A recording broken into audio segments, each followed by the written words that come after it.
આપણા પ્રભુ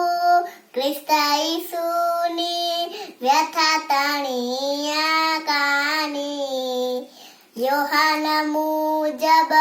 વરવું સુણો શ્રદ્ધાંતર માણી ઈસુ પોતાના શિષ્યોને લઈને શ્રાદ્રોના નાણા પાર આવિલ બાગે જઈ પ્રવેશ્યા બાગતણી મોજર દ્રોહ કરનારા યહૂદાને